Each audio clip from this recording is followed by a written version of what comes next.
Before we start this video, I just want to let you guys know that we are now officially sponsored by Match Bingo. We need every single one of you right now to click the link down below in the description. I mean right now, literally click the description right now and download the app. This is basically bingo with a twist.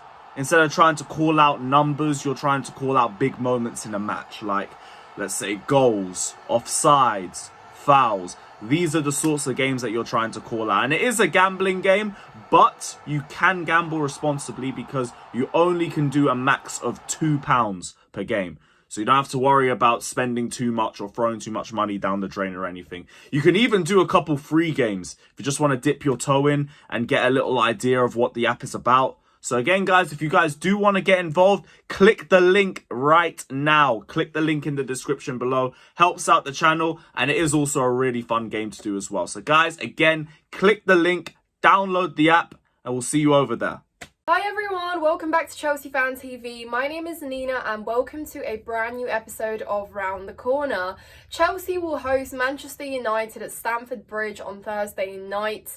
A chance to bounce back from a very poor result against Burnley, 2-2 against 10 men Burnley. It's time to put it right with a really important game, a massive game, and we have some revenge to take because we've lost twice now in a row to Man United. The previous results have been draws, and it's time that we actually try and get something out of it.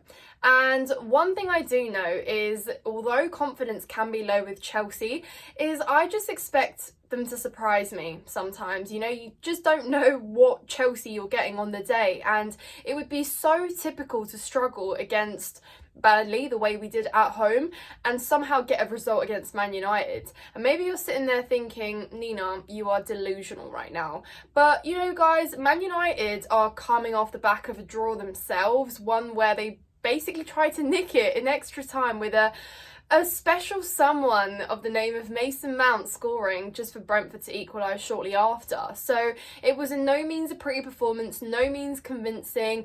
Yes, obviously the league positions are some league positions apart, 6 I believe, but that's not going to stop us. It shouldn't stop us from putting on a fight and getting a statement win, because I thought it would come at Old Trafford. That time I said, oh, it's the best time to play them, you know, and we went there and probably pulled off one of the worst displays of the season. So that was not good. It was embarrassing. It was very poor, just all round. And hopefully this time we can come out with a little bit more confidence, some oomph, and we keep preaching that we play better against the top sides. And yeah, Man United have been grinding out results. That's no secret to anyone. We've been leaking goals. We've been struggling. We are, I think, 3rd in the total of chances created and 14th in scoring those big chances. So I'm not one to throw and bring out the stats, but that one speaks quite loudly. So we need to be finishing our chances. We cannot let Man United come to Stamford Bridge and take control. So we need to, and I say that, but we did control the opening minutes against Burnley, and that didn't really lead to much. But yeah, we have to absolutely play well. Now, I don't think we're going to set up very differently to what we saw against Burnley. I think obviously because Chilwell is now out due to some sort of injury, we'll probably see Cucurella back in that role in the left back position. Malo Gusto, I believe, had something minor, but he has been in training, so I'm hoping that he will be starting at right back because he's going to be so crucial, not just in defence, but just in build-up offence. He's been so great, guys, and I'm sure that you can all agree with me that he's been so great at getting involved, linking up with Cole Palmer, Jackson as well, crossing into the box. And I think, as I previously just said, those big chances that we've been creating, a lot of them have come from Malo Gusto, and he's already got a pretty good statistic of assists to his name.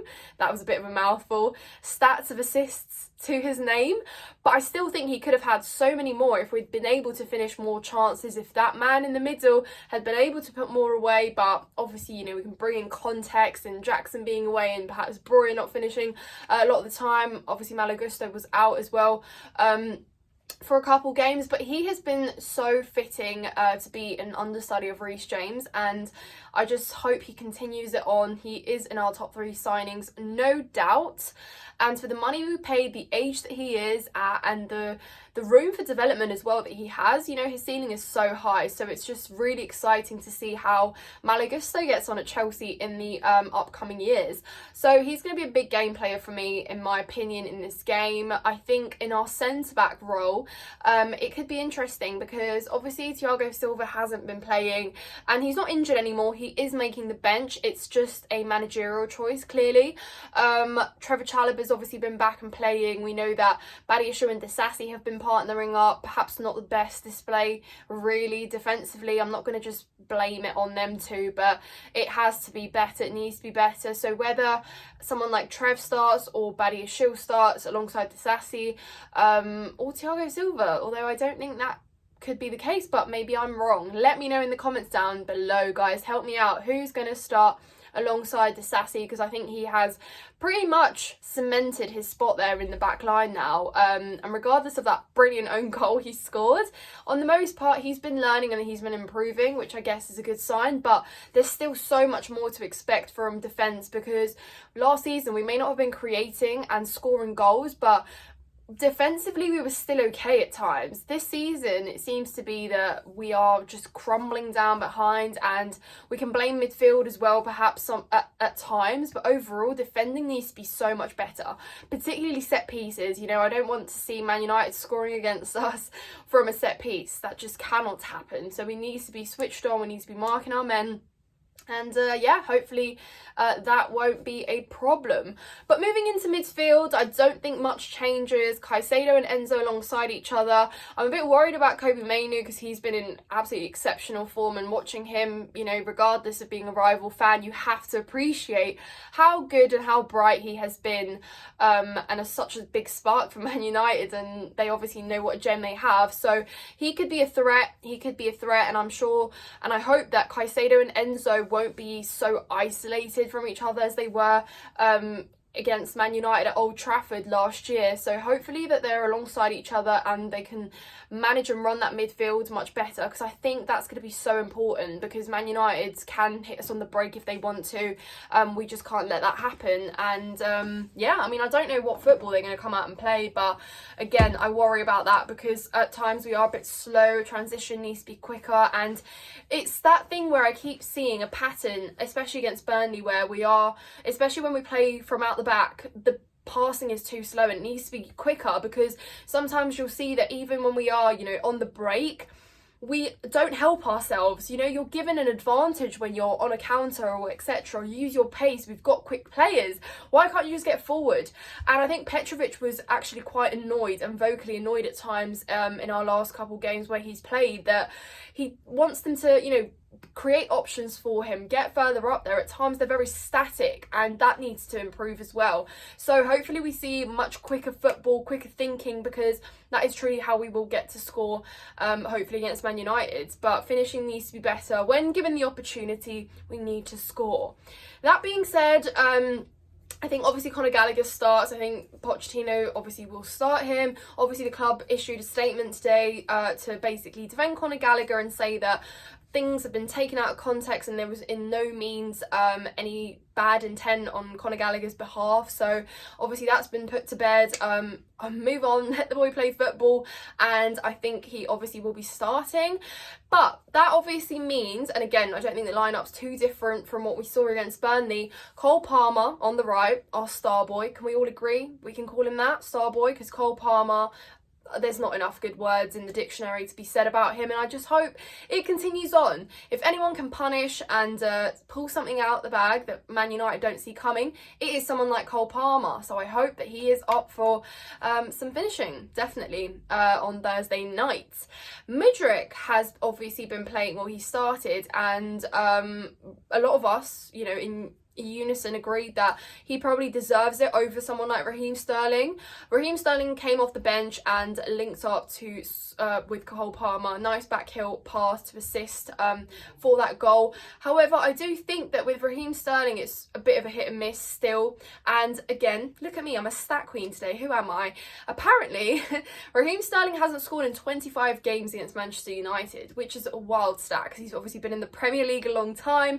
That's a lot of games and he's not been able to score. So whether that changes, and we know that Raheem Sterling, even on bad days where he's putting off bad performances, he somehow still gets a G&A here and there, so we can kind of brush it under the carpet.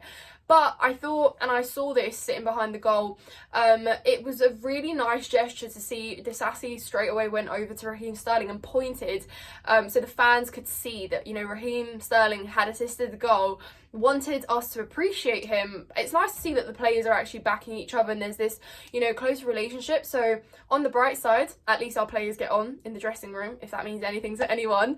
Yeah, besides the point, I'm rambling on, gone down a rabbit hole, but the point is that the choice is going to obviously be Raheem Sterling or Mykhailo Mudryk, and I think that because it's Man United and it is a bigger game, and because he did assist Cole Palmer's goal, Raheem Sterling is going to start. Let me know if you guys agree or disagree. That's just what I think Pochettino is going to do. And obviously right up top, leading the front line, it's going to be Nicholas Jackson. Again, has been someone that is improving, and you can see it. You can see it in obviously his goal contributions, you can see it in his attitude, his technical ability on the ball, still much better at carrying it from deep as opposed to just being isolated right up top. I saw these really good moments of play where he was linking up with Gusto and Cole Palmer on that right hand side, picking it up from deep, you know, laying it off to somebody else, and I encourage that. Continue on, Jackson. If you can finish though as well, then great. Again, I think Jackson is someone that thinks better when he doesn't have time to think, if that makes sense. He's got better instinct when he's just sort of first time, or he doesn't have too much time to faff around with it in his feet, and he just finishes when he gets the opportunity. So yeah, guys, obviously the elephant in the room that we need to address is going to be Mason Mount returning to Stamford Bridge. Now, he obviously scored, and like, what is the coincidence that right before he comes to Chelsea again to return to his boyhood club, he gets a goal for Manchester United in the fashion that he did. He obviously thought he won it, but he didn't. And I don't hate Mason Mount. I have no bad feelings towards Mason Mount, and frankly, you know, he moved on from the club. Whatever the way that he left was, however it was, I will just respect Mason Mount for what he did. I've forgotten about it. I'm indifferent to the fact that, you know, he left, it happened, he went. However, it would be horrible if Mount scored for Manchester United at Stamford Bridge against us. It would be the most Chelsea thing, it would be the most Man United thing, it would be the most just bizarre thing for him to come to Stamford Bridge on his return and score. Yeah, that just would not be great. Obviously I want us to win it. Let me know in the comments down below what you guys think. I'm not going to do a score prediction because I simply don't do those anymore. Not good at them, don't like them, it's hard. Yeah, let's just move on. But I'm going to root for Chelsea, and let me tell you guys one thing. Obviously I'm going to the game, and I know a lot of us on Chelsea Fan TV will be going there, and one thing I can promise, no, maybe I can't promise because Stamford Bridge has not been that lively in recent times, but one thing is for sure, Man United coming to the bridge, we're going to make some noise. I don't doubt that, and we need to make it a hostile environment as much as we can, and hopefully boost that into our players, it to snowball into them, and they can feel the support. And we need to make Stamford Bridge lively again, no matter the results, no matter the position. This is a huge game and we need to treat it like that. Anyways guys, enough waffling from me because it's been a long one. I hope you've enjoyed this video. If you stayed until the very end, make sure to hit the like button, subscribe to Chelsea Fan TV if you're not subscribed already, and if you enjoyed the video, check out my personal channel, which is Nina's Chelsea Corner. It will be linked in the description down below. I hope you have a good day, enjoy the game, and we'll see you in the next one. Up the Chels.